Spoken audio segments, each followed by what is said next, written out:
Friendly Fire Show, episode 177. That's the third of our three-part E3 2021 series of podcasts. This time we're looking at Nintendo, Bandai Namco, maybe, if we can be bothered, and just wrapping up things in general, because technically it's done, unless you take our weird schedule, which kind of runs into like July 2021 because they're like E3 adjacent things. Anyway, I'm rambling already. I'm Steve from Stevivor.com. I'm website. Ben from Stevivor. And I'm Jay from Stevivor. Joining us from another website is no one. It is the last thing that we have to do for E3, so just bear with me. Yes, Ben's not drinking. Jay has, I think, a Jim Beam from what I saw. What is that you're pouring? This is an audio medium for most people, so you have to explain what you're doing. It's Young's. It's a Tasmanian sparkling wine, because I admittedly had one of these left because pride, but that's done. That's an absolute vodka and lime, or soda and lime and vodka and lime, and we're done. Basically, we talk about this for an hour and then we have nothing left to do with E3 2021. And that's not true. I have a Sea of Thieves thing coming out in a week, but after that, no more E3, which is good because it was awful, but we'll get to that later. Ben, I want you to talk more about things because Nintendo, you're a Nintendo guy. That's right. Well, let's just do a quick whip around of what we thought of Nintendo's conference. I already know what you thought, Steve. And I had a similar feeling when I first woke up and I watched it at 6 a.m. on replay. I thought, this is garbage. And on hindsight, I kind of realized I was looking at it wrong, from the wrong angle, because I was thinking, I got so hyped up about the Switch Pro that I was thinking about this as like a console thing, when what this was the Nintendo handheld show. It was all handheld games, so until this generation, basically, Nintendo went from console to handheld. They bounce around. You'd get a period where they do a bunch of handheld games, and you do a period where they do a bunch of console games. And rarely would they do both together well. This is the handheld period, but we weren't expecting it. We were thinking it's going to be 4K, not next gen, not current gen, slightly last gen type of stuff from the Switch Pro. That didn't happen. We got a bunch of games which would normally have been on the 3DS or DS or whatever, but that doesn't exist. So it's the handheld show. And I suspect that's because they can make these games in like 12 months. But randomly, no Pokemon. No, and so that's the other thing we should consider. Like, everyone's going to say Xbox is so much better. Xbox is an 18-month show. All their games are mostly coming out next year. Nintendo only mentioned one, which is Zelda, coming out next year. And they didn't mention Pokemon, their biggest game for this year. So it wasn't as good as Xbox. Nothing was going to live up to that level, but it was also much more reserved. It was on a level, which is just the next few months, really. So I think that's why. What did you guys think? It just all seems like nothing flashed to me. I wouldn't call myself a big Nintendo fanboy or anything like that. And I was keen to see some Zelda stuff, but it just, here's this game that's already out on something else. Here's this other game that's already out on somewhere else. And to be honest, I think the Switch is impressive in that some of these games can actually get out there and play on it. They talked about the Doom DLC, and I'm a big Doom fan. And I think it's impressive that they can get Doom running on a console like that. But yeah, it didn't feel new. I was just sitting there going, okay, what's the next thing that's 2 years old that they're going to talk about? So I was saying that we were going to skip all the stuff that is already on a different platform and is now coming to Switch. But like that, this is, in terms of the generality, that is exactly what I was focused on. Because if you want a Danganronpa or a Tony Hawk, Pro Skater 1 and 2, or a Life is Strange, or a Doom Eternal, Ancient Gods Part 1, Part 2's out now. Like it's always behind. It's always stuff that you've already played, but it's stuff that is now coming to the Switch. And half the time now, especially with like Xbox's press conference, it's like, okay, Hades, yes, it's been out for a while, but now it's on Game Pass soon and it's free. So if you haven't played it, you don't have to spend money to play it. You just can play it if you have the subscription. And with Switch, it's like, have you played this already, but you want it portable? Cool. Drop like another $60 and then you can do it again. And like, it's just to the point where I don't need that. I'm excited about the new games. I'm excited to hear what Ben especially thinks of like things like Metroid, but we'll get into that in a second. So I'm derailing our generality conversation. We might as well just get into specifics. That's it. So there were 2 new games announced, basically, that were actually new. There are several remakes, remasters. So we're not talking about the old games. There's a bunch of stuff being remade, which goes back to what I was just saying, in that I think in COVID time, they realized, hey, a remake of something or a reimagining in case of Mario Party is much quicker than making a whole new game. And I think there's a good chance they planned the Switch Pro for this year. That was the idea, and it just hasn't been able to happen. So they've had to kind of scramble to get some stuff together. And with that, if that's what's happened, then they've done a pretty good job. If that isn't what happened, then this is just classic Nintendo, temper your expectations, Nintendo, then what I should have expected that. So the 2 new games, there is one big one. So do you guys know about Metroid Dread and its history? Not as much as you do. Yeah. Yeah, so a lot of people probably would have thought they've just announced it today, but this was announced like 15 years ago or leaked or something like that. So it was a DS game, and it was just in like internal documents. Because there was no internet at the time, basically. Every magazine in 2005-06 said this is definitely coming to E3, and it didn't. A few years later, Nintendo tried again, like it all got leaked. There was a rumor in Metroid Prime 3 where it kind of said Metroid Project Dead about to drop or something, and everyone was like, oh, that's it. It didn't happen. They actually came out today and they said in a developer interview, yeah, we'd started this in 2005, then we picked it up in 2010, and the DS just wasn't good enough. Like we just couldn't get what we wanted. So it's that same game from back then. That's why people are excited about it, because they were talked about it for so long. And we haven't had a 2D Metroid since Fusion in 2002. So it's been a long time. We haven't had a Metroid game really since 2007. There was that nonsense in 2010. So yeah, that's why it's exciting. This is the sequel to that Fusion game, isn't it? Yeah. Yeah. So that's why they put Metroid 5 on the screen, because that was 4 technically. Super Metroid 3, then 1 and 2. So 1 got remade for the GBA, I think, and 2 was remade a couple of years ago for 3D. And that's why they kind of said, we've got the proof of concept and you can do it. So yeah. Your internet dropped out, but we got most of that. Just for like really? a brief second. Does that mean that we're going to get Metroid gist. Prime 4 in like 2032 then at this development cycle? I would love to know what Retro Studios has been doing. So they finished Donkey Kong Country Tropical Freeze in 2014, and they got reassigned to Prime 4 in 2019. That's a 5-year gap in there to have made a game. We have no idea what they were doing. Apparently nothing. Yeah. There's some giant development windows. That's not a sentence, but you get what I mean. Like Shin Megami Tensei 5, which also was at this conference and is coming out in a couple months-ish. I can't quite remember. Thank you. Like that was announced in 2017, as was Metroid Prime 4, but like we've not heard anything about Metroid Prime 4 since, basically, apart from like Retro taking it on 2 years later, which means it started again. Yeah, that was announced by Reggie. Remember Reggie? Like back when Nintendo was fun. His body is ready. It's no ready. Offense to Bowser, but he's no Reggie yet. Correct. But so like, it's Metroid Dread is getting people are pretty interested in it, and it's like Metroid in 2D or 3D form equally as good, or no? You tell me. A lot of people will say that the 2D games are better because they're the Japanese style. They are the Metroidvania that people say that every game that's like that is. Every time you talk about Ori, people like Metroidvania.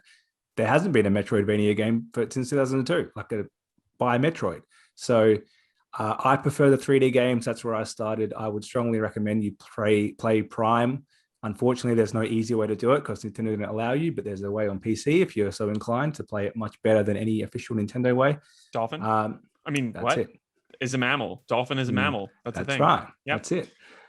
So yeah, I prefer the 3D games. They kind of threw it out there. Oh yeah, Prime's in development. This hasn't taken over that, but it's going to be one of those games which is in development for so long that we probably have to give up and then kind of enjoy the hope when it's finally there. So much like this one, this has been in development for 15 years technically, even though they probably made it all last year. It was revealed 15 years ago. So I guess you're right. That puts Prime 4 on about 2040 on that schedule.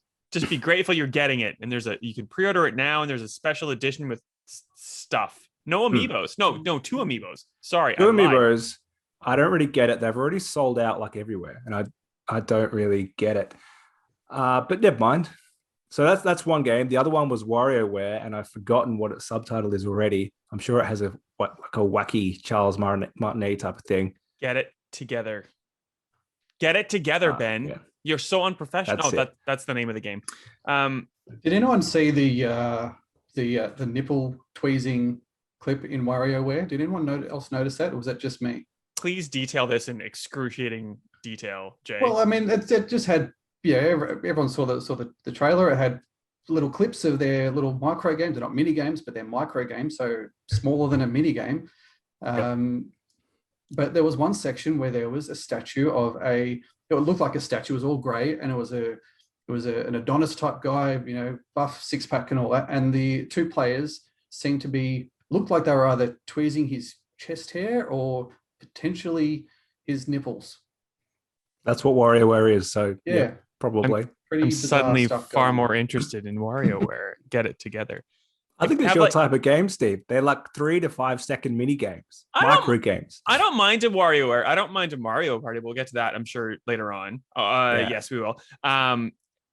If they have like an Elon Musk skin, I'll go to the eShop and buy that as well. Like, screw it. It's great. Like, I don't mind. Like, I like things like 1-2-Switch, and I like things like a Mario Party that's fleshed out. And WarioWare has always been fun. And it's one of those games where you probably wouldn't play it on your own, but if you have people over in the before times when you could have people over, it's fun. And like, it's not like super duper expensive. And it's just kind of like, it's like a Jackbox party pack. Like, boom. I actually don't know what it costs. If it's anywhere near full price, it's a fail, but it should be like a $20 game. It probably isn't, knowing Nintendo. Yeah, well, that's true. I didn't check. I know Mario Party sells at a premium. Well, the last one did, so I assume this one that's a full price game. Mario Party is a bit more in depth than WarioWare. WarioWare's done in like 10 minutes. Well, there was, I'm almost tempted to go and Google it, because there was like news a couple weeks ago where Nintendo was canvassing people via email to ask what they would pay for a new WarioWare game. So hopefully people responded correctly and said not full price. And that has somehow swayed Nintendo's thinking. You guys talk. I'm going to Google it and figure out what this thing absolutely costs. has. And I've had the view for a long time that Nintendo are like the Apple of video games. They charge what they want because they know people will pay it, and they can get away with it. And I think they have a very entitled view for the most part. And they don't drop pricing in Australia. Like, those games are the same price for the history of time. Because like you were just saying, Jay, people will pay it. So why would you put it on sale? It's $70 apparently, compared to 80. So I think it's too much. But it'll, Amazon will sell it for 50 probably. Still. Yeah, I'm looking at EB Games. So yeah, I think you're correct. Yeah. So those are the only two proper new games. I guess totally like Zelda is new, but we already knew about Zelda. Do we want to talk about Zelda Breath of the Wild 2? Or sorry, it's not called that. It's called the sequel to The Legends of Zelda Breath of the Wild. Yeah, we don't. Is that its actual title? Is that its working title? No. Apparently, there's something in the title that will let slip the dogs of war. Let slip the plot of the game. It being, is it like a Snakes on the Plane type of title? It's Breath of the Wild 2. It's a sequel to Breath of the Wild. I don't know how like a title can like completely ruin it, but whatever. That's what Nintendo has said. Exactly. So we're not going to find out, but the game comes out in 2022. Was there a more definitive? Hopefully. Release? They said we're aiming for 2022. So if anything, maybe before no Starfield. Guarantees. Yeah, well, they could be going head to head. Yeah. And in a new Nintendo twist, Link is showing some nipple with his new outfit, and it's 2 nipple conversations in this show. I know. There's 20 minutes in. Nintendo's like letting loose, and it will take place more in the skies. Is kind of what I've picked up from that. Like, it's Breath of the Wild, but with like sky. That. It looks like there's a few extra, floating islands. And what did they show you? He climbs up through a cliff by converting himself into water or something. So new abilities. I don't know. It looks like it's going to be pretty much the same, but the first one was amazing. So I've got no problems with that.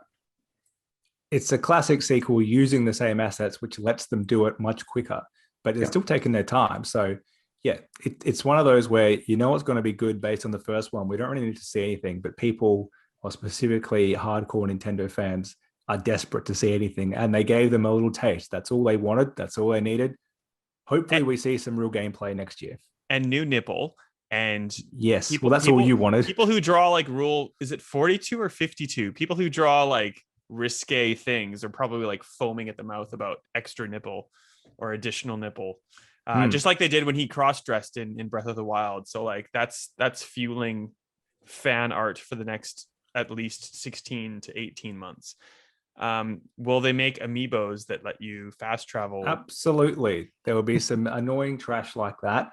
So this year is the 35th anniversary of Zelda. For some reason, 35 is a big deal to Nintendo because they made all this big deal of Mario's 35th anniversary. I didn't realize I thought you did 30 and 40, not 35. Anyhow, people assume they're going to release Ocarina of Time and Majora's Mask exactly like, even if they just upscaled ports. But they specifically said today, we have no more plans. All we're doing is DLC for Hyrule Warriors, which is a fine game, but it's not my thing. It's not Zelda level quality. And we're doing a Game & Watch with 2 NES games and a Game Boy game on $80. Garbage. What would you rather have? Like, and Game & Watch is not an option because no one wants that unless you are a proper diehard. Would you rather have Majora's Mask or Ocarina of Time? There's only one correct answer, by the way. In my youth, I would have said Ocarina of Time, but having played Majora's Mask more recently, it's a great game. And I didn't play it when I was a kid because I didn't understand it. It's too much thinking through the days thing, but it's a great game. And it's very much what Breath of the Wild 2 should be. Reusing the same assets to get something out quicker and making something totally weird with it. I hope they do a similar type of thing. Jay, you can answer the different answer, but you already saw me celebrating when Majora's Mask was correct. But that's I've got another different answer. Should I be embarrassed to say that I haven't played either of them? Oh, really? Yeah. Breath of the Wild was the first Zelda game I have ever jumped into. Oh, wow. And loved it. Absolutely loved it. Do you still have a 3DS? Or do you have access to a 3DS? Oh, I could get one. Majora's Mask. I've not played as many Zelda games as Ben, but I've played Skyward Sword and Twilight Princess and Breath of the Wild and Ocarina of Time, which I didn't really like, but like Majora's Mask is just like insanely weird. It's like Twin Peaksy of like the Zelda universe in a very condensed way, and I think it is oft overlooked, but not really because people love it. But I think like it doesn't get as much credit as it should. It's more obscure, and the 3DS version is much better than the 64 version, even though it's in 240p. So it's actually kind of hard to play now, having had a 720p handheld. It's way better. They ironed out some bugs. It's much nicer. And there's probably like 4 or 5 N64 games that hold up and are playable still. Like the rest are not playable by today's standards, and that's one of them.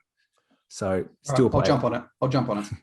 That's totally a segue to 64 things being like recycled into a new air quotes game. Do you know what, Steve? I can see you hating this, but I'm actually very excited for this because the only good Mario parties are the Nintendo 64 Mario parties. And we used to play them like in uni days. So, 2010, 11, we would play the 64 ones, get a case of beer, play some 64 Mario Party. It was great. The only problem is they had the games in it that ruin your controller because you got to spin the stick around like that. The one that Nintendo sent out gloves for because there were so many legal cases in the US of people like getting blisters on their hands. And they're like, you need this glove to play this game. And they just like shredded your controller. So it's 5 maps from the 3 N64 games. Quickly, you're talking about Mario Party Superstars on Switch. Okay. Yes. 5 maps from the 64 games and then 100 mini games from like all the games. So not just the 64 ones across the year. So this is a classic rehash, but they've remade it. As I say, something they probably made really quickly. And I suspect they did it because if you look up the sales numbers for Super Mario Party on Switch, unbelievable. It's like over 10 million. Like one of the best-selling games of last generation, any platform.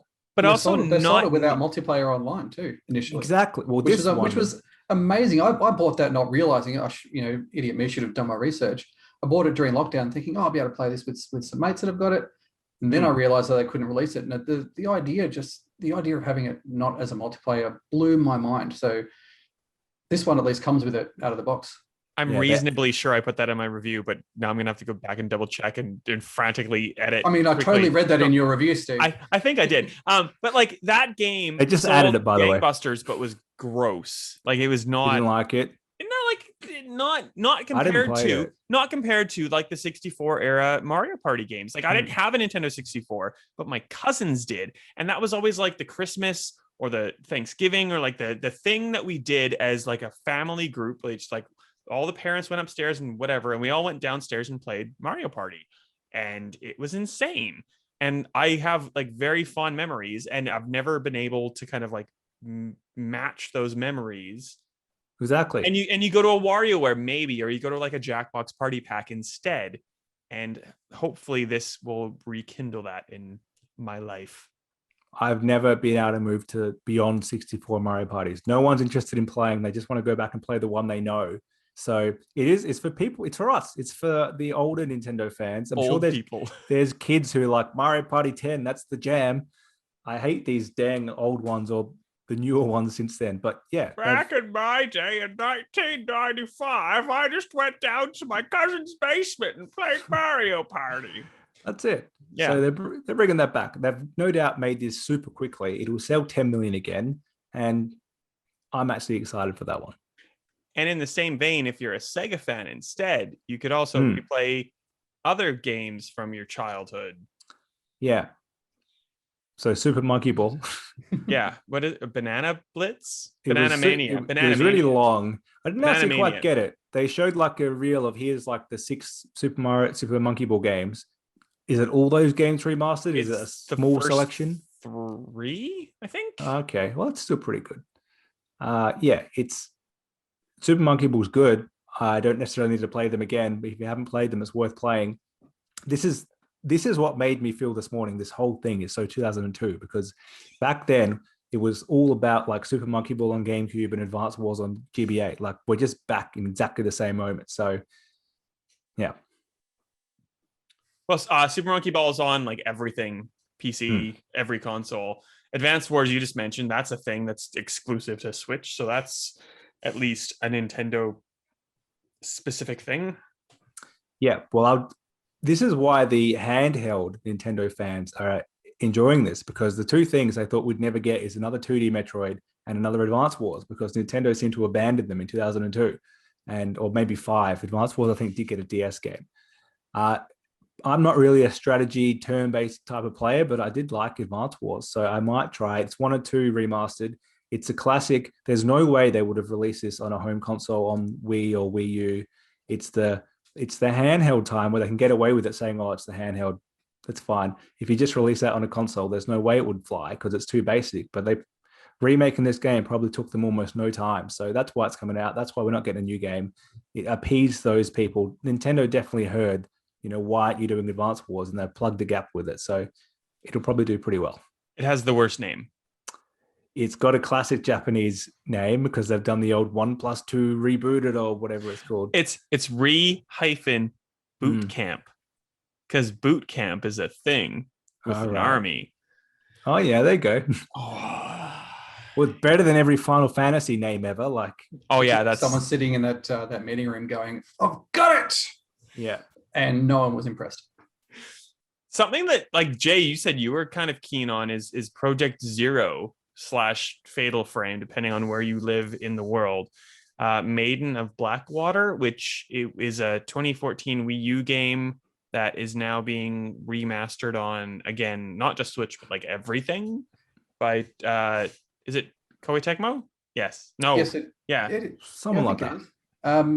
Fatal Frame was the first game that the original, the first game that ever scared me to the point where I had to put it down and couldn't go back to it. Oh, really? Really? Yeah. Which one? Yeah. Not that one. No, the first one. Like Fatal Frame proper.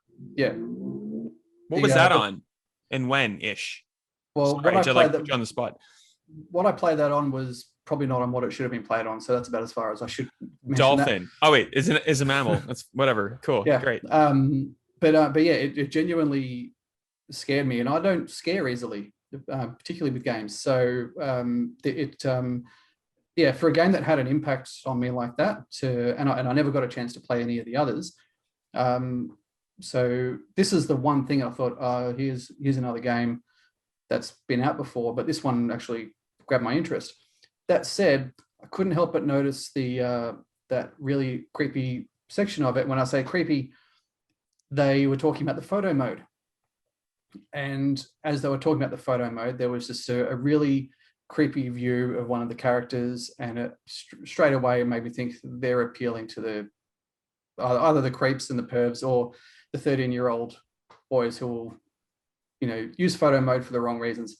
But other than that, I'm actually pretty keen to get on it when it comes out, because I want to actually finish one and not, and not puss out. Nice. Well, not nice. Nice. I don't know. Yeah.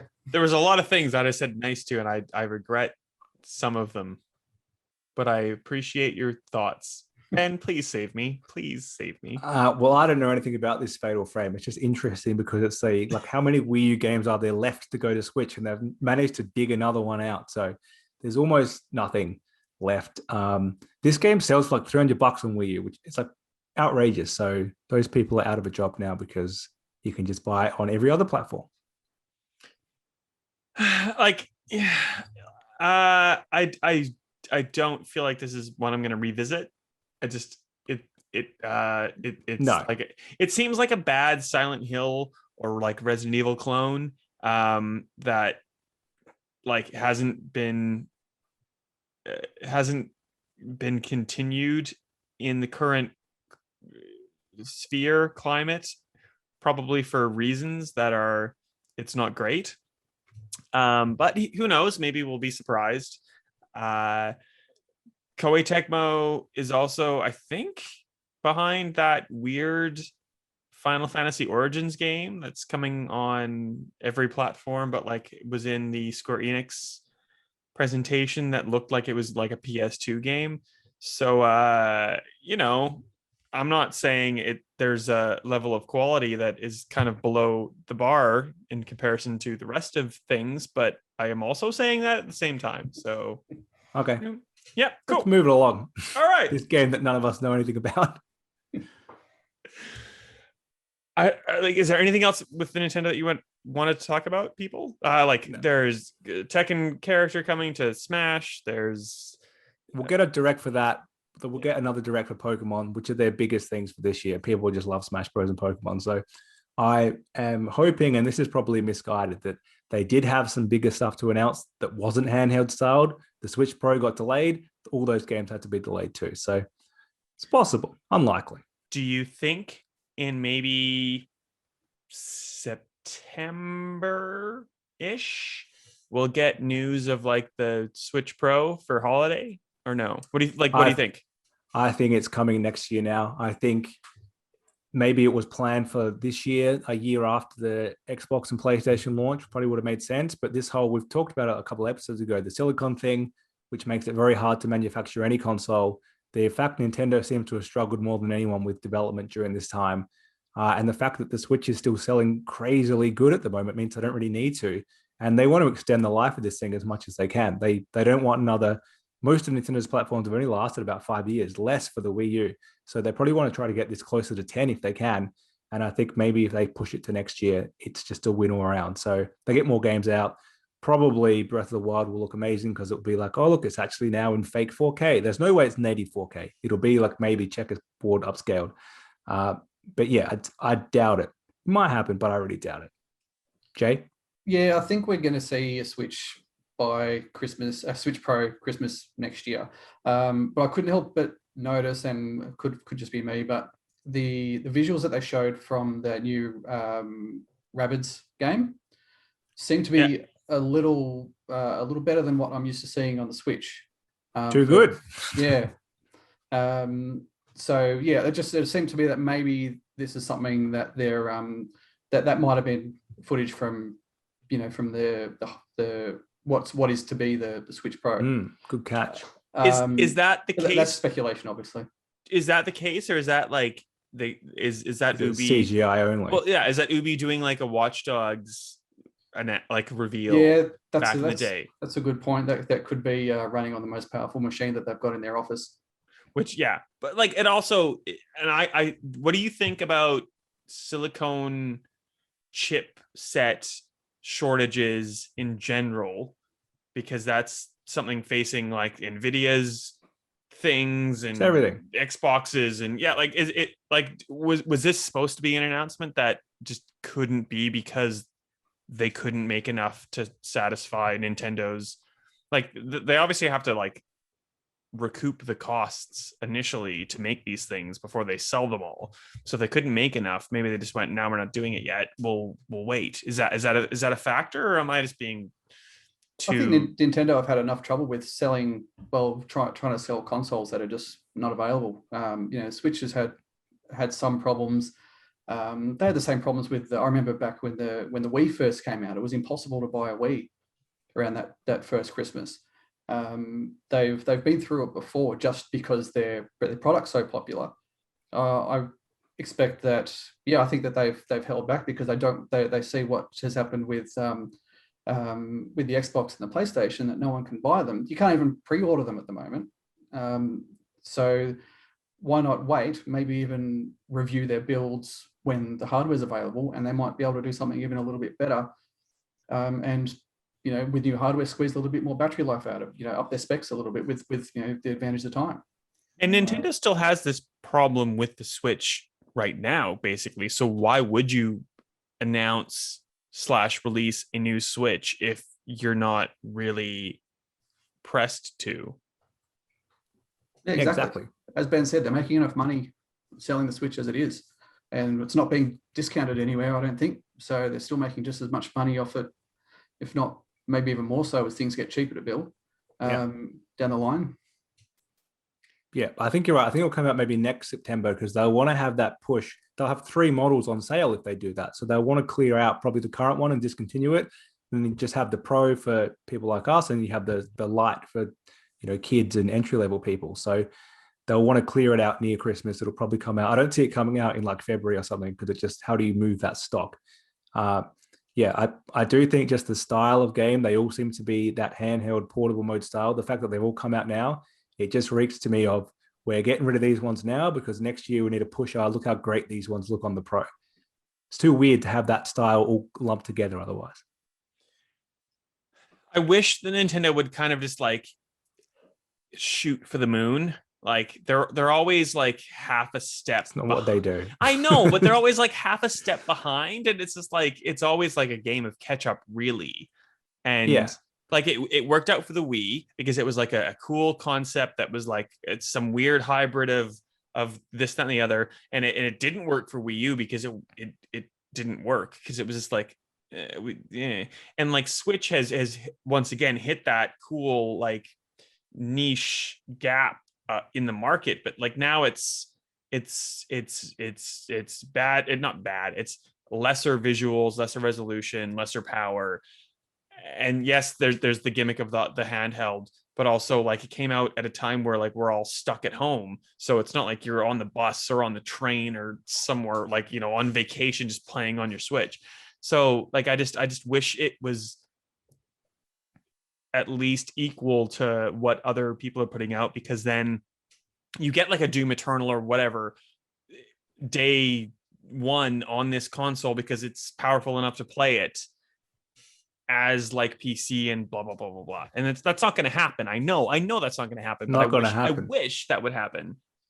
I saw someone the other day say that Nintendo realized when the Xbox basically killed the GameCube, even though they both did poorly compared to the PS2, the GameCube should have dominated. Like it had, people thought initially it was more powerful, but it wasn't. But it had all these known franchises that initially had the third-party support, and everyone was going, what's Bill Gates doing? And then by the end of that generation, especially when the 360 launched, like Xbox just took off.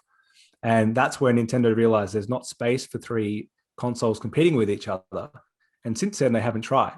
So I don't know why at the start of this, I do know why. At the start of this generation, they said, this is a console which you can play as a handheld. And they did that to protect the 3DS because that was their successful product at the time. They didn't want to tank it. If they'd said from the start, this is a handheld, which if you like, you can play on your TV, it sounds like such a much better prospect. Like it's different. It's amazing you can play The Witcher 3 on a handheld. But as soon as you say you can play The Witcher in like SD on your Switch, it doesn't sound so good. So they should have always framed it as a handheld that you can play on your TV. It's different. It still seems good. And I know I'm an Xbox fanboy, but Jay, what is my counter argument to what Ben just said? Yes, you can play these things handheld, but you can also get like an adapter for your phone. And with a certain product, you play The Witcher 4 or Halo Infinite on your phone handheld. And you don't have to have a giant, powerful handheld device, because you can just have maybe like 5G internet and just stream to your phone. Like Nintendo is getting pushed out, in my opinion. Yeah, you can do that, and I think that's where it's pretty clear that that the Sony and Microsoft are literally trying to do that to compete with Nintendo.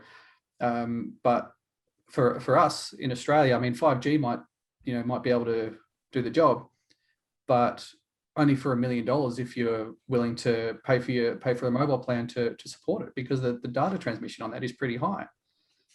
So, and you're not going to, it's pretty rare anyway that someone's going to have a real need to use that sort of service in their own home where the console is situated on their own Wi-Fi network. Why would you, unless you only had one TV and maybe your partner's watching something else? So there is which a lot of people do. That's a good way to. If you have good internet and someone is watching the TV that your Xbox is sitting on, and you could play a game on your phone because your NBN can support a Wi-Fi connection to your phone, so you can just like connect your Backbone or your Razer, whatever it's called, or you're just like your clip on your controller. You're not paying for like a $500 Switch that is like outputting in maybe 4K eventually, but right now like properly 1080p. I agree to an extent, but not really.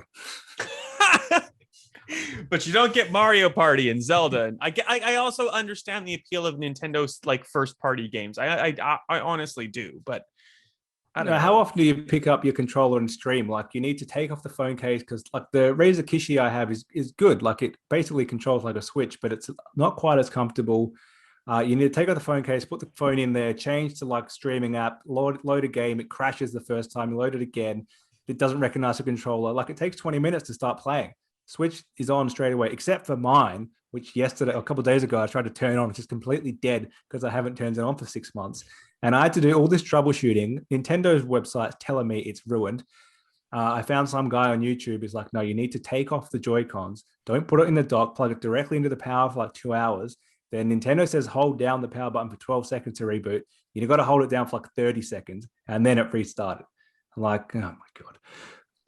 Anyway, if you haven't used your Switch for a while, turn it on.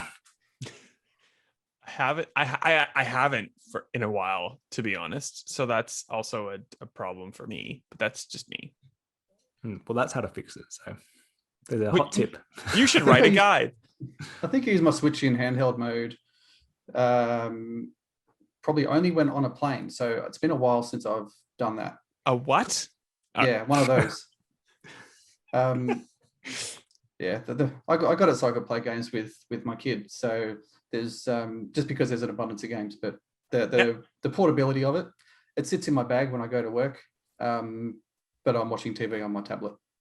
I meant like things like Hades, amazing. That's the best game for a console like the Switch. I've got a friend who will get everything he can on the Switch. He's got other consoles too, but he just loves the Switch for some reason. For me, if I'm choosing a game that's available on all consoles, it's pretty rare I'm going to go to the Switch version of it, unless it is something like Hades, because it's bite-sized gaming moments. That it doesn't matter if you get bumped by someone on the train, or if you have to stop to pay attention to what you're doing during your day job. But yeah, I'm a bit over it.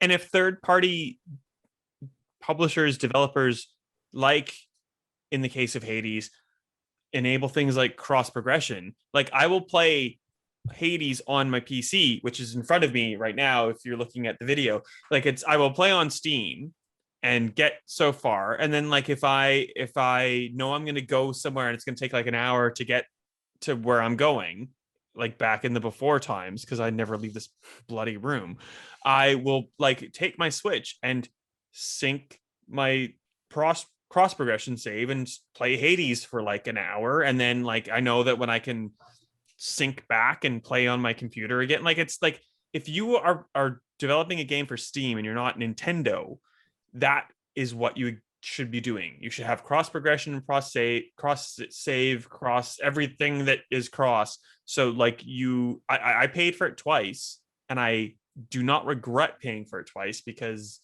that's when I will do it. I'd rather pay for Hades twice than pay for like Super Monkey Ball again, because I don't care. And I'd rather play for I'd rather pay multiple times for a game that I'm actually invested in, that's new and current and amazing, because I'm happy to support the developer and happy to support me playing in a space where I can play however I want. Resident Evil 4, just buy it again. Do you know what the dream would be, Steve? What? Game Pass on Switch, xCloud only. So we don't need to worry about these dodgy phone controllers. You can just stream to your Switch. That room has been around for a while. I think there's no chance, because what did Nintendo get out of it? The answer to that is they sell more hardware. People buy a Switch for that purpose exactly, and they would get a licensing cut. So you could play Halo on your Switch. I would pay extra to do that. I would happily do that, rather than having to like tether my phone or whatever else. I'd rather just, or like I'd tether my phone to my Switch, I guess, if I was on the go. But I would happily do that, because it's like purpose built for, like, it's not a shitty phone with like a thing attached to it. I just said phone with a shitty thing attached to it. Yes, you win. Correct. Won't happen, but it would be great. Phil, yes. Make it happen. When you speak to Phil next, just suggest that to him. Me mate Phil. G'day, mate. Closest you're going to get is Control or Guardians of the Galaxy via their cloud streaming, which is, I don't know. I've tried it here. That version of that demo of Control that they brought out on the Switch, and as expected, because it was connecting to servers in the US, I think it was absolute trash and unplayable. So if they ever bring that out here, which I assume that they're going to, given that Guardians of the Galaxy is going to be a thing, because that's only by cloud streaming, isn't it? Yeah, I'd forgotten until today that Switch was doing cloud streaming. Like, oh, that's right. When they showed it, I thought, how is this going to possibly run on Switch? This must be on Switch Pro. They've accidentally released it now. But then it came up at the end, Cloud Edition. And yeah, you're right. In Australia, off of Nintendo's dodgy, cheap servers, they're like KO. They don't put enough money into their back-end infrastructure. So Microsoft, with its data centers everywhere, can dominate this. They could lease some to Nintendo, perhaps, something like that. But yeah, I don't think this will work here, but it reminded me they're still doing it. So that'll be part of the Game Pass on Switch deal. If you have a Switch, do you also have another console? Is that like kind of like accepted? Or is a PC, yes. You have another platform. Yeah. So Absolutely. like if you want to play Guardians of the Galaxy, which is one of my probably like bests of E3, because I got to go into like a deep dive. You can play it on Switch with cloud, or you could just get it on every other platform, and it's gonna run in like 4K 60 frames or 1080. No, well, they said that. They said 4K. Yeah, I think so. Shit. Well, maybe 1080 60 and 4K 30. I can't remember because I am tired. But like it will be a definitively it'd be better. better. Oh, God, that's words experience than on Switch, especially on cloud, especially in Australia. I've just remembered one audience who may want to play it. Children who only have one platform. I didn't have many consoles when I was a kid. You say get the one if you're lucky to. So yes, I forgot about them. You can't just buy your second console because you want to play Guardians of the Galaxy. So there's that group. Well, we talked about Guardians a ton. And this is a segue. We've talked about Guardians a ton. I think it's like everything that Avengers is not. It's one of my bests of, because we all picked 2 each and we tried to make sure we didn't overlap. I don't know if I have much more to say about it. It's just like it's by Eidos Montreal. There we go. Who did Deus Ex? It's a single player. It's a single player narrative focused game, which looks good. It has like a weird hybrid of like comic and MCU, and I am down for it. And I'm excited. Like I could have picked like a million Microsoft games, because let's be honest, Microsoft destroyed everything else, but we'll get to that later on.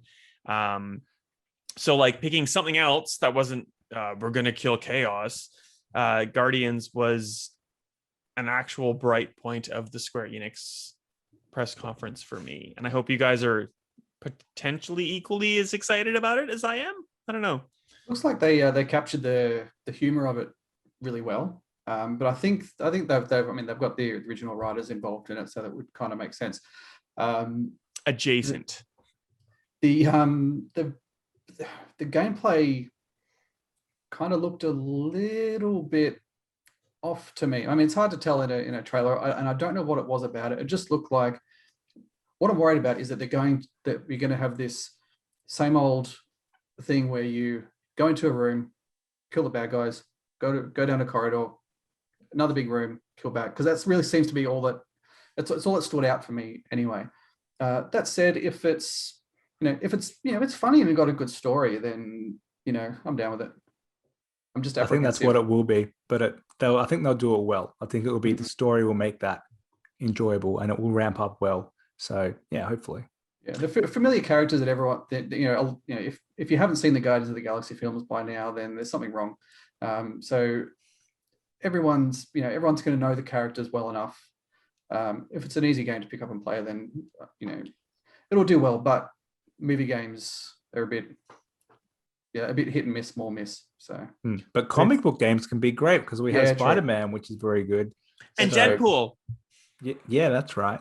Deadpool is good too. It's that weird thing where like you have five characters that you're really controlling, but you're playing as Star-Lord, and you can hit like I'm guessing like left bumper or something, or left trigger, and like that's when you can call in the powers of your other people. So like you're technically managing 5 people, but you're playing as one person, and I'm not sure how that's going to work. It'll be like Mass Effect, where you just say, all right, guy, use your power now, but I'm still this guy. But there's not like a freeze time. Oh, really? Well, from what we saw in gameplay, there's like, in like Mass Effect, which is like it's a very good comparison, like in terms of like space epic and team. Like you hold down a button and like everything slows down. You can like pick what you want to do, and like it's all granulated. This just seems like you're real time, like hitting a button and like then hitting like a controller like ABXY to shoot off a power. So it's very fast paced, which like almost to the point where like you'll just play as yourself, and like maybe you turn on some AI thing where they like auto use their powers and you just hope for the best kind of thing. I don't know. Like that's my biggest concern, I suppose, but I still think it has potential. I'm just glad to be playing a single player game. There's several of them. Like the last few years, especially with what Avengers did, it seemed to be like, no, everything needs to be a live game. We're adding more stuff forever. It has to be multiplayer. But if you look at what I played this year, so like Hitman, Resident Evil, what just came out, Ratchet and Clank, Mass Effect re-release, like I've been on a heavy single player binge, and there's more to come. Like I'm glad that some of these AAA games are staying on that path. Yes. Yeah. Don't need friends anymore. Well, Resident Evil's Dead by Daylight update came out today, Ben. So I don't know why I'm whispering, but it's the ASMR bit of this podcast, Ben. If you could just learn how to play Dead by Daylight with me, that would be amazing. I'm gonna pass on that because it's getting creepy. Oh, it's so good. Okay, sorry. I don't know why I committed and I regret it. I'm sorry. Every listener's turned off anyway. You're welcome. I'm sleeping well tonight. That was my first of 2 best of E3s. Jay, do you want to go with one of yours next? Well, going completely against what Ben was saying about being happy about single player games, which I have been too lately. That said, the Battlefield trailer blew me away. I haven't, and I think why I'm so keen about it is it's been a long time since I've gotten into a Battlefield game. I really enjoyed 3, and I think that was probably the last one that I played. And I played it for, obsessively for probably the better part of a year. So, and I've actually now just recently started playing some multiplayer stuff with some mates. So this is going to be a good one to get into. They've never really steered me wrong. So yeah, Battlefield certainly stirred my nethers this year. Was it like the hype of the like Battlefield Moments trailer? Look, it was and it wasn't, because I mean, I'm not expecting the game to look like the trailer, but I do know what Battlefield's like. So I think it's pretty easy to see what's coming. And it's not going to necessarily surprise me. Like I said, they've been pretty solid in my view over the years. So and I think what are they doing? 120 something players. 8. Yeah, on current gen, 64 on last gen. Yeah, well that's fine. I'm on current gen, so that's good. Lucky you.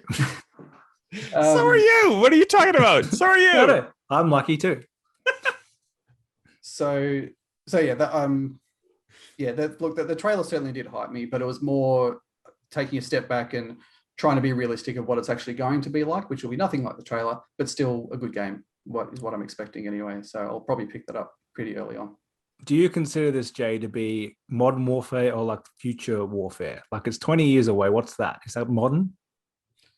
I really hope it's not future. I hope they don't have bullcrap in it. Jetpacks, exoskeletons, that type of stuff. Yeah. I don't want that. I mean, I think as far future as I've enjoyed in shooting games as the Titanfall series, but I'm hoping that this is just, here's a model of a particular weapon that's, slightly more refined because, technology's gotten better, and there'll be new tech. I hope it's believable tech. Yeah. And not sci-fi. It's adjacent. Adjacent is the word of E3 2021. There's adjacent events, there's Summer Game Fest, there's sort of like in time with current time, but not quite in current time. Adjacent. Yes. Sorry, Ben, what's like your first game? Maybe only game. We're running pretty long, so like just you're gonna pick Metroid, right? No. Metroid. Oh, we already talked about Metroid in this, so all right. I'll skim past them real quick. Yes, Metroid, for what we talked about earlier, it's been like almost 20 years, so I'm excited for any Metroid. I'd prefer a 3D one, but I'm still keen for this. Like Ori is one of my favorite games of last gen, and it's pretty much based on Metroid, so I'm happy to go back to a Metroid game. But my actual most excited game is Forza Horizon 5. It's another game you can only get on Steam. That's yeah. Yes, let's not go there. It looked amazing. So Mexico, as we talked about when we talked about the Xbox showcase, like Forza Horizon 3 looked great at the time. And then 4 just kind of bumped things up to a whole nother level. And it seems like they've done that again. So I think it's just going to look amazing. It's going to be probably the second Xbox Series X game that looks truly current gen. I'm hoping the first one's going to be Flight Simulator, which is out next month. And based on it not really running well on anyone's PC, I'm really wondering how it's going to run on the Series X. And I hope it's just a case of it's been optimized perfectly for this console, so it runs just as good as any high-end PC. Well, 30 frames on S and X, and higher if you have variable refresh rate, which I know your TV does, Ben. So there you go. And that's fine for a game like that. Like such a slow-moving game. Everyone's always like, you got to be 60. No, you don't. For a game like that, you're in a plane that, as you complained about, takes 10 hours to get somewhere. Like you don't need 60 frames. We're all kind of still used to 30. So if it's like that plus. Yeah. But see, Forza, I do want in 60 frames. I don't think there's a 120 mode. It's probably a type of thing where it would be great to have that option. I think they said 60 and I can't remember what resolution they said. But anyhow, looks great. I already talked about my game 12 minutes before, so I'm gonna just defer to Jay. I think you have a better one that we haven't talked about too much, to be honest. Oh yeah, you have the last one, which we missed. We didn't talk about it. We forgot about at all. Yeah. What are we talking about? The game Back for Blood, or are we? Yes. Yeah. Or what else? Oh no, not yet. We'll get to our wrap up of the entire E3 2021 conference soon. Yeah, I mean, the Left 4 Dead series has always been a favorite of mine. So just to see something new coming out from those devs, basically the same kind of thing. It's going to look pretty. It'll be 60 frames. A game you don't have to think too hard about playing, which is really what I've been enjoying lately. I'm not enjoy the games I've been playing lately have been dumbed down. Don't have to concentrate too much. Can play for 20 minutes and then stop without any problems. And Back 4 Blood seems to be that kind of thing. So yeah, super keen. It's one of these things. It's nothing new, just like Battlefield. It's not going to be anything that people haven't seen before, which is generally what E3 is like this year. So yeah, that's my next pick. It's what I'm keen for. So I'll probably pick that up at launch or earlier if I'm lucky. It's Steve. on Game Pass, Wink. so it is too. It's on Game Pass, which I think is great for a game like that because you need people to play with. It's going to be loads of people playing it. It's not going to be like an Evolve where it just dies because no one buys it. So absolutely instead of world premiere, it should be Game Pass day one, which is basically like all of Microsoft's conference, to be honest. They basically did that at the end. It was always like, play it day one, Game Pass. Yeah. What did they say? 30 games they talked about, and 27 were coming to Game Pass at launch, which is a pretty amazing thing. Why buy this when you can just have your subscription? Yeah, well, I agree. That's fine for me, etc. Like, and I have Back 4 Blood, Forza Horizon 5, Microsoft Flight Sim, The Ascent, and something else already like loaded onto my Xbox, which like most of them were just like a 200 megabyte like placeholder. We'll get it eventually. Hades actually like fully downloaded onto it was Hades actually fully downloaded onto my Xbox. It was like 8 gig. But it's like you can't play this till August. Yeah, it's here, but you can't play it till August. So just like look at this tile on your home on like your home screen until you can play it. So too bad for you. But like I haven't paid for any of these games, but I have them. And when they all come and unlock, I can just jump straight in, and it's fantastic. How good is technology?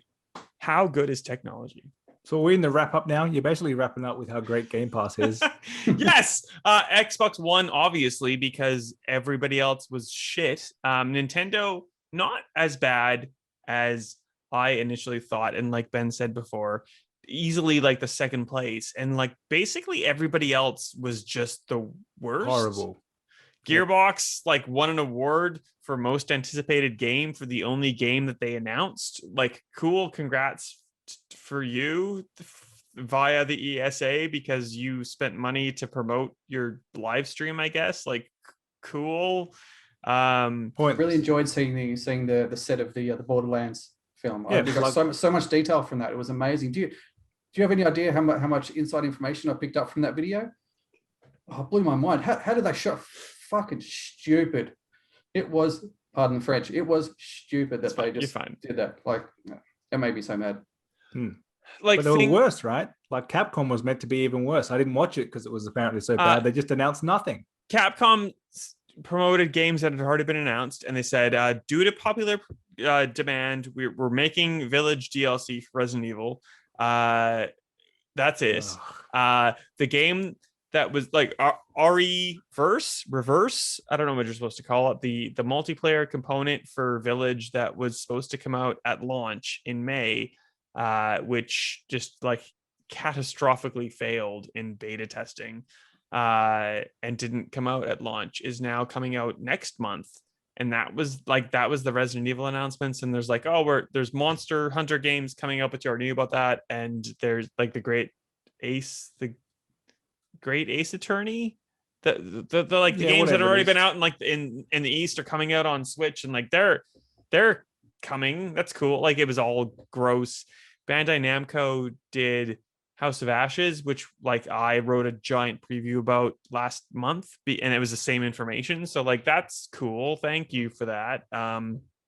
Gearbox announced Tina Turner's Wonderlands, which I did on purpose this time. Tiny Tina's Wonderlands, which is a Borderlands spinoff, which won their most anticipated game because it was their only game that's coming out. Like, I guess Godfall's coming on a different iteration of PlayStation. I see. That's the first time I've ever seen a big announcement for this current gen game is now coming to last gen. Like, who cares? That could be a tweet. Because no one asked for it and no one cared on current gen. We're going to downgrade it and you can play it on last gen because hopefully we'll recoup some costs. E3 this year was basically wholly disappointing, apart from Xbox kind of like delivering the goods, if I'm going to be honest. I think Xbox salvaged it enough that there's been worse E3s than this. So I can't think of exactly which one, but I'm sure there's been worse than this.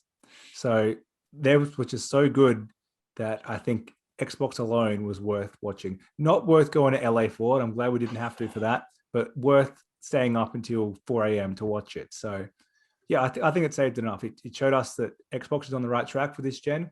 Basically, we want the platform holders to put in a strong show. Nintendo did what they had to do. Good, decent. Xbox did exactly what they had to do. They've stepped it up massively from previous years, and we want it to step up again next year. So PlayStation have purposely avoided E3 because they're in some sort of a feud with the ESA or something. They're going to do something next month, apparently. Hopefully they do well too, and they've got stuff to show. So they're the only ones releasing games. They just released a game while everyone else is talking nothing at E3. Can it be at like a decent time though for us? That'd be great. I literally felt more jet lagged 2 days ago after the Microsoft and Square. Is that it? I think days have no meaning to me right now. I felt so jet lagged after that. Like I woke up and I had this like just I don't know how jet lag hits you, but like I wake up jet lagged and I just have like a sick feeling in the pit of my stomach. Like I don't want to throw up, but I feel like I'm going to throw up and I know I'm not going to throw up.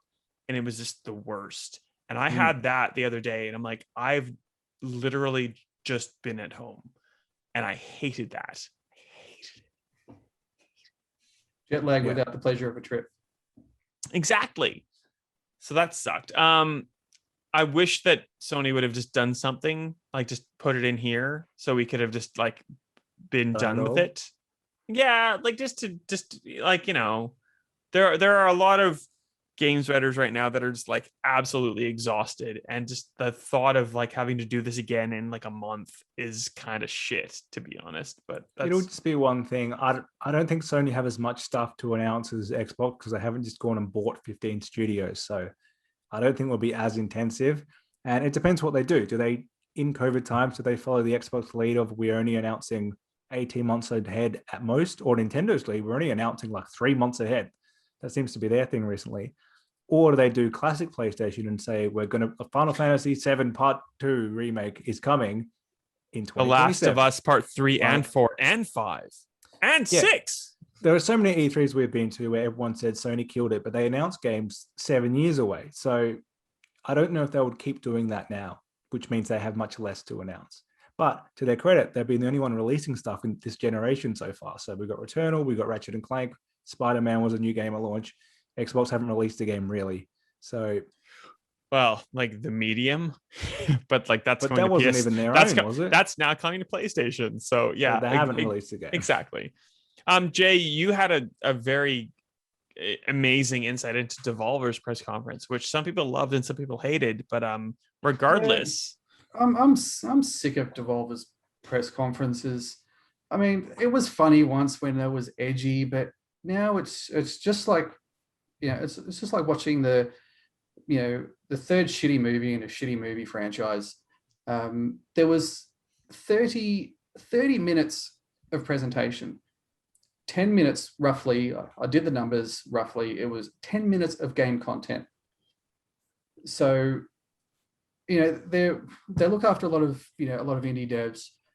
So they should be bursting at the seams with stuff. And if they're able to talk for 30 minutes, if they're able to have a 30-minute press conference and only show 10 minutes of content, that suggests to me that everything else they've got has got to be absolute trash.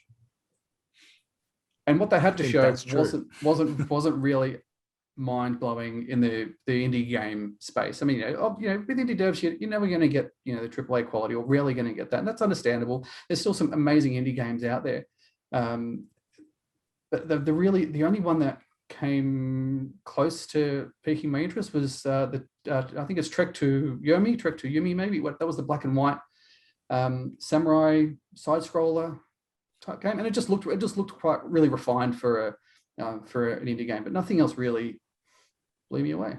Ben, what was that endless runner that I liked? That was Oh God, it was like that was it? Phantom Abyss. yes. The thing I like that was Temple Run, but in 3D. yes, Oh, yeah. yeah, exactly. But I'm down for that. I like what Devolver does. Maria Zook, I apologize if I've stuffed up your name. She plays Nina Struthers, I guess, in the Devolver stuff. Like, she is a talent. If she had some sort of show on like an NBC or a CBS or a whatever, like if she had her own TV show, if she hosted like if she takes over for Conan on TBS, whatever. I think she's great. I think like they're very funny people. They're people who are like turning like coal into diamonds, to some extent. I like what Devolver does in their marketing. I don't think their games necessarily meet that level of marketing, but I'm kind of there for it, and I had a good time watching Devolver, but also like I also realized it was. I just think they need to do something new. Like I said, it was very funny to begin with, but then as soon as they started showing the flashbacks of the previous ones at the start of it, I'm like, all right, here we go again. This is another one of these. And I watched it all, but I was really tempted to just fast forward through the YouTube video of look on the thumbnail for the game content. So yeah, didn't do it for me. It was funny at the start when they first made the joke about the whatever subscription pass to buy games, but then they made it 50 more times. They milked it. They milked it so much. So what was was that the worst E3 presentation of this year? No, Capcom, they didn't announce anything. It's pointless. Yeah. Why even have one? I would vote for Gearbox. I see. No, yes, Gearbox, because they had that awkward Randy Pitchford walking around the set of whatever with the people who didn't want to speak to him. That was probably his first time on set too. Also, they already announced the one game he had. They had that game, Tina Arena, whatever you call it. Tina Arenas, Tina Turner's Wonderlands. Yes, but they announced that the day before at Games Fest. Like, why have a conference to just announce it again? Pointless. On that front, then I guess Bandai Namco's presentation was the absolute worst, because they gave details of the Dark Pictures anthology House of Ashes, which we have already have been aware of. Sentence complete. Yeah. Well. Yeah. You need some sleep. Man, I'm so glad we're done. To be honest, like E3 on the whole has been not a waste of time. No, you know what? I'm just gonna say it's been a waste of time. Apart from Xbox doing some pretty decent things, and like Nintendo to a lesser extent, but still like that extent, like just like kind of me out there. Like, it's most of these presentations have felt like this is what we have. Please understand, to bring out like a Nintendo meme, like and like that's like we're supposed to be cool with it. Like, I guess that's not cool at all. Actually, I think that's the worst. We should have maybe just like canned this again. We didn't do E3 properly last year, and we probably should have not done it this year. Like, we should have had like these little like mini presentations, and people like Bandai could have done their thing last month and just went like, that's enough. We don't need to do another thing this time around because we have nothing else to present. Well, let me ask you both this to end on that note. Do you think E3 will be back next year, whether it be online or in the proper real world big scale show? Because it didn't happen last year. It was noticeably down in 2019 when I went. It felt so much emptier. And then this year, besides Xbox and Nintendo, no one really had anything to say. So will it be back next year? I think it's gonna happen, because the fans will expect it, and this is the fans at home, not necessarily the fans that would typically go, since it opened up to fans. But people are expecting, middle of the year, the press conferences come out, so there's going to be something. So they might as well call it E3. and they might as well do it under that umbrella. Whether it's going to be an in-person thing, that's a different scenario, because America do COVID their own way. So it's probably going to happen. I mean, look, I've never been to an E3, so I couldn't really compare what it's like on the showroom floor. But this feels. I didn't think it was going to be a big impact for the average consumer that they're online. But they certainly do feel flat without the show floor. That's probably a good point. The E3 people know at home is more or less what we got this year. It's conferences and videos announcing stuff. The E3 we've known to go to is actually what happens after that, which is getting to play a lot of these games for about 10 minutes, getting to chat to people. And that's where all the content comes from. And that's all the content we haven't had this year. We've had a couple of previews because we have that side of E3 hasn't happened. They've tried to do some like virtual web page portal thing, which I don't understand. Like I've got an avatar of a man, which it made for me, and I don't really know what I'm meant to be doing. And so that it hasn't been E3. It could very well just be each publisher decides to do its Ubisoft Forward and its Xbox, whatever they call it, whenever they want in June or July, which is what PlayStation's doing. So it seems like most of the hands-off previews we had were via like some sort of Microsoft Azure cloud solution. And like I have 7 iterations of my email apparently that I had to log into to get to the Square one or the Microsoft one or the I can't even anymore.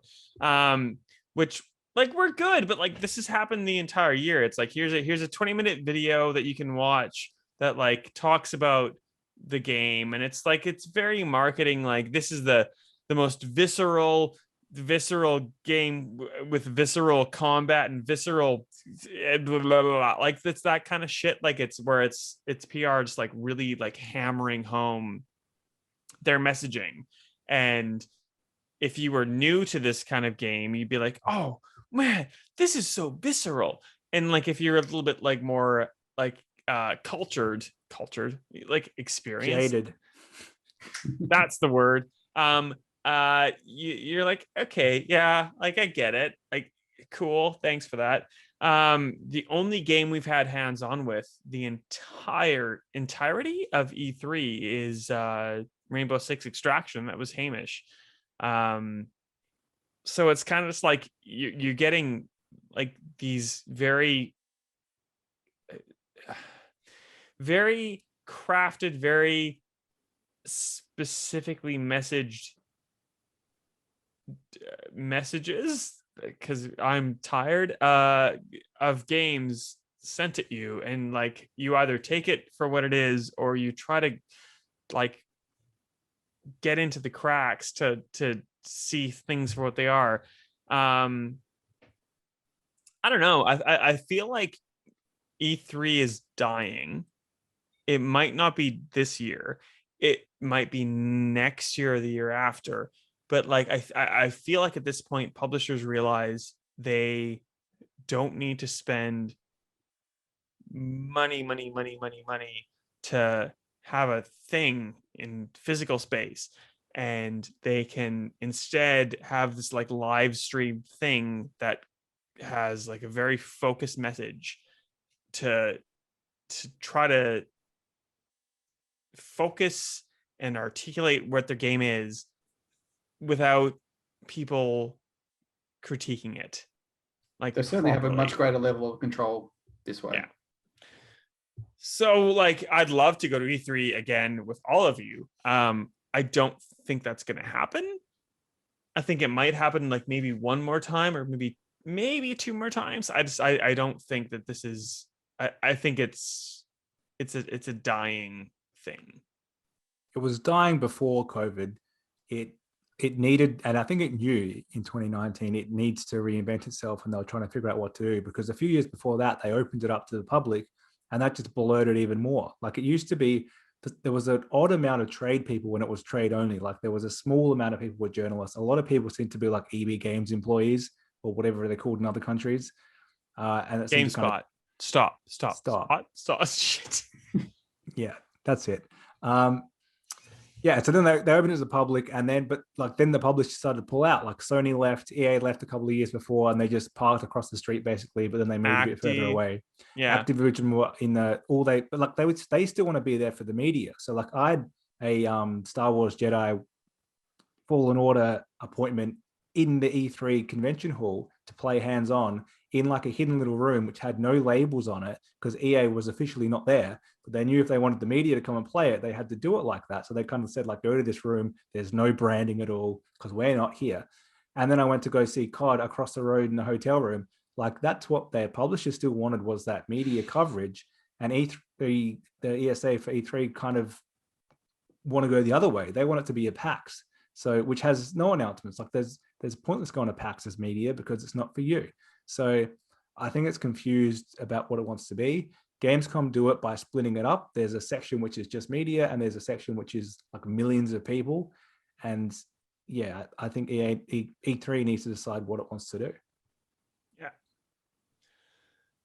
it's shit, really, because last year, the like 9th year that we had met Ben, we had sponsorship from Ubi and Microsoft. I think I can say this. I feel like I can say this. For us both, sponsored. For us both to have gone and cover things and like have it, like usually we go one person for the entirety of E3, and we had 2 people, and it was going to be like a fancy thing where we could like, you know, like divide ourselves between 2 people and see things and like also catch up, and like at the end of the night go to like a Tom's, whatever that's called, and just like have some beers and watch some basketball or whatever. And like obviously COVID hit us, which is shit. But like, I don't know, like I feel like we've done as much coverage of games now than we did before times, and I can't see a transition back towards that because it's so much more cost effective to not have to do that, like to just like pay for some more cloud, whatever the thing is that does this thing, to like make all the people of the world, like games journalist coverage wise, like to see a thing without having to like do something. And if it's like a 3 a.m. in Australian time, whatever, that's like, you deal with it, Australian people, because in North America it's like whatever o'clock a time, and it's fine. Whatever o'clock a time. I'm done. Ben, That's probably a please sign to wrap save up. me. I think that's us. We'll see if we're ever back at E3. I agree with you to an extent, but I think they'll try and get back to proper in-world things. That's just what marketing budgets are for, to try to get you in a good mood, enjoying yourself, not jaded at 3 a.m. So we'll see what happens. As Jay said, all this stuff is behind the closed doors. Most fans are not interested in this. They just want to see a video that shows them a bunch of great games, and it probably didn't happen to the extent that anyone wanted this year, especially if you didn't have an Xbox, basically, or you're not into Advanced Wars and Metroid. So that's basically it. Definitely get Xbox Game Pass and an Xbox One, because you can probably don't get an Xbox but One. You can probably like Xbox Cloud it to your Xbox One if you don't have an Xbox, you can't afford it, or because they don't exist. Just terrible advice. The Xbox One that's is not trash. terrible advice. That's it couldn't run games at launch, like it was not getting 1080. But it can stream them soon, I reckon. Oh, anyway, get a 1X. I'll get a 1X. Don't get a 1. The real chunky one. No. Jay, how do we find you on the internet? Oh shit, you put me on the spot there. Well, the first thing is Stevivor.com. Well, there's that too. Well, you asked me. So, well, yeah, absolutely. I write for Stevivor, but you can find me on Twitter as well. What is it? Balls Up JB, I think it is. No, it's J Balls Up. Is that what it is? I don't know. I think I've had to change it a few times. Just go to Stevivor and he'll have his links appropriately. Find me there. Don't worry, don't follow me on Twitter. Just pay attention to Stevivor. That's what's important. Ben? Well, you can follow me on Twitter if you like. Ben_Salter. How do we find you on ASMR? All right, Steve. You're done. You're done. Don't worry about where you can